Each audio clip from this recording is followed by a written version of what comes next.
Assalamu alaikum students. Today we are here for our lecture number 8 which is about follow up messages. हम लोगों ने ये topic कल last lecture में start किया था. आज हम लोग इसका बिल्कुल एंड पर हैं और इसकी बेसिक सी जो चीज़ें हैं वो रह गई थी उनको हम डिस्कस करेंगे. This is your last lecture of this topic follow up messages. So let's start this. Follow up messages में हम लोगों ने देखना था कि how you are going to follow up. ठीक है, आफ्टर जॉब इंटरव्यू हम लोग कब फॉलो अप करते हैं जॉब इंटरव्यू के बाद. So it is important because it allows you to thanks the interviewer. So first at the end of interview अगर फ़ौरन से आपने इंटरव्यू ख़त्म हो गया और आपने उसके बाद आप लोगों ने फॉलो अप करना है तो किस तरह से फॉलो अप करेंगे. You are going to ask for a timeline. अब इसमें क्या है कि this is very extremely useful as it will give you some indication of how long you are expected to wait for a decision and of when it will be appropriate to follow up with the correct person. ठीक है, आपको ये बताएगा कि कितने time तक के लिए आपको इंतज़ार करना है डिसीजन के लिए जो भी बना है उसके लिए, और उसके बाद अगर वो टाइम गुजर जाता है तो आपने फिर कब करेक्ट पर्सन को कांटेक्ट करना है. सो बेसिकली ये आपको टाइम स्पैन बताता है कि आपने कब तक इंतज़ार करना है. Then you are going to ask for interviewer's business card. It is also very important because it will give you the person's correct contact information. उसका जो है वो करेक्ट इन्फॉर्मेशन वहाँ पर शामिल होगी which includes name, title, mailing address, email address etcetera. जो भी आपको कॉन्टैक्ट के लिए इन्फॉर्मेशन चाहिए होगी वो तमाम उस कार्ड पर या जो भी आपको इन्फॉर्मेशन वो खुद देंगे उसके ऊपर जो है वो आपको अवेलेबल होगी. इसका बेनिफिट क्या है कि it will save you your time when you are sending your thank you note and letter. ठीक है, आपको इन्फॉर्मेशन को सर्च नहीं करना पड़ेगा वेबसाइट से या पर्सन से, किसी मतलब जो भी वहाँ पे एलुमिनी है या जो भी पहले वहाँ पर बंदे काम कर चुके हैं या वेबसाइट पर या कॉल्स पर आप लोगों को उसके बारे में इंफॉर्मेशन को फाइंड नहीं करना पड़ेगा. ठीक है, then directly after the interview you are going to send a thank you note by email. यानी कि अगर आप बहुत ज़्यादा जो है वो इस बारे में ईगर हैं तो आप direct thank you note send करेंगे. इससे क्या होगा, it will basically show the interviewer that you are both enthusiastic plus you are organize and ensure that they will not forget you as a candidate. ठीक है, जब आप उसको thank you करेंगे तो आपका एंथुसियाज्म भी बताएगा और इसके अलावा वो आपको भूलेंगे भी नहीं. ठीक है, then you are going to make notes about the interview while it is still fresh in your mind. ठीक है, मैंने ये हम लोगों ने पिछले भी डूज एंड डोंट में स्टडी किया था कि आप लोगों ने इंटरव्यू के बाद फ़ौरन से नोट्स बनाने होते हैं. तो आफ्टर फॉलो अप आप लोगों ने फॉलो अप का ये टेक्निक फॉलो अप पे भी आती है कि आपने फ़ौरन से नोट्स जो हैं वो बनाने हैं. अब इससे क्या होगा, it will help you to tailor your responses and this will be a great benefit for your second interview and और it may give you some indication that you went wrong if you are not. ठीक है, अगर आपको select नहीं किया जाता तो आपको समझ आ जाएगी कि आपके किस किस रिस्पॉन्स की वजह से आपको सेलेक्ट नहीं किया गया. So they are very helpful for your next interviews. Then you are going to follow up after several days if you are going to follow up several days after the interview. ठीक है, कुछ दिनों बाद आपने interview करना है तो किस तरह से करेंगे.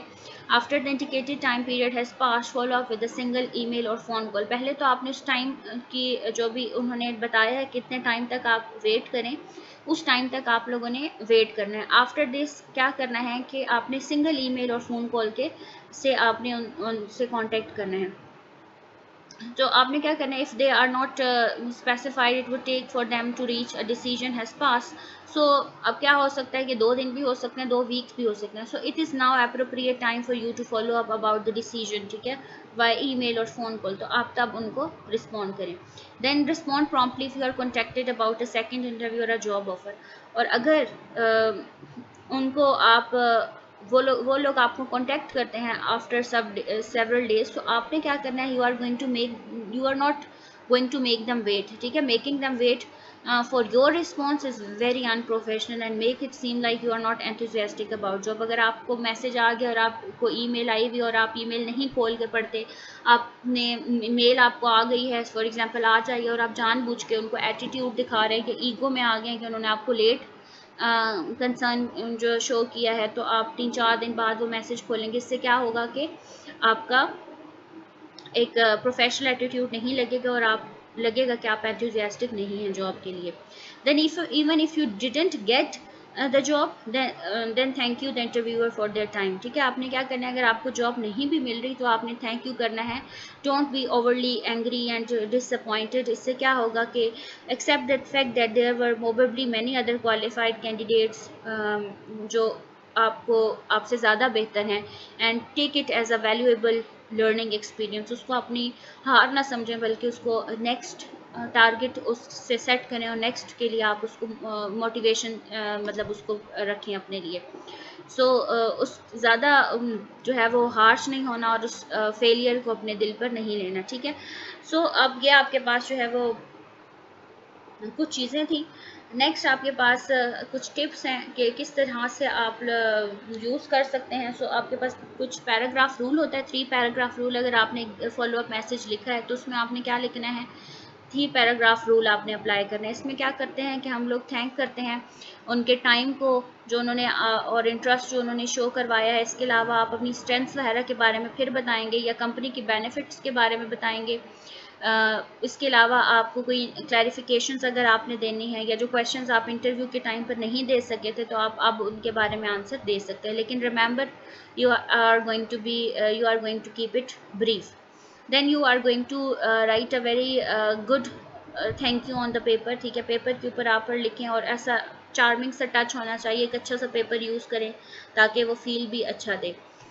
इसके अलावा आप जिस कंपनी को लेटर लिख रहे हैं उनके टाइटल, उनके नेम वगैरह को लाजमी डबल चेक करें ताकि कोई भी मिस्टेक उनमें नहीं होनी चाहिए।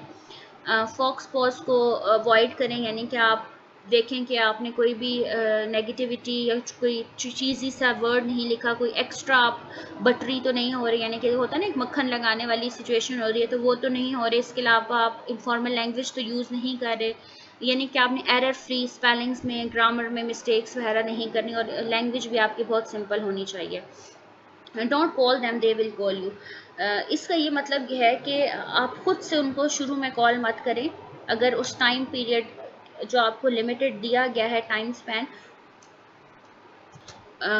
दिया गया है, उसमें आपको वो कॉल नहीं करते तो फिर आप it is sure to ask them to give you an idea and initial follow up email. फिर आप उनको फॉलो अप ईमेल करें, कॉल करना इज समथिंग अदर, तो आप उनको ईमेल करें। ठीक है, कि आपको कब तक वो जो है वो मिल जाएगा। और अगर वो आपको कोई डेट बताते हैं और अगर वो डेट गुजर जाती है तो फिर आप जो है वो कॉल कर सकते हैं। ठीक है, देन हमारे पास कुछ और टिप्स भी हैं।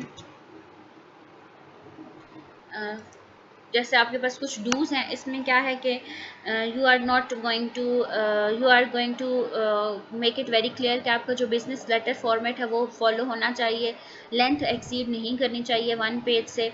इसके अलावा आपका जो फॉन्ट साइज़ है वो भी रीडेबल होना चाहिए, एलिजिबल होना चाहिए, 12 और 10 के दरमियान होना चाहिए, ना इससे ज़्यादा बड़ा हो ना इससे ज़्यादा छोटा हो। फ़ॉन्ट्स जो है वो आपकी स्टाइलिश नहीं होने चाहिए, जो ऑफिशियल फ़ॉन्ट जैसे कि टाइम्स न्यू रोमन है वो यूज़ होता है वो होना चाहिए, ब्लैंक इंक में लिखा हो, नीट हो, क्लीन हो। इसके अलावा प्रूफ रीड आपने करना है ताकि कोई भी ग्रामेटिकल एरर ना हो। इसके अलावा जो भी आपने लैंग्वेज यूज़ करनी है वो ईजी होनी चाहिए, स्लैंग्स वगैरह जो ऐसे वर्डी फ्रेजेस होते हैं, एक्सप्रेशंस होते हैं, इनको अवॉइड करना है।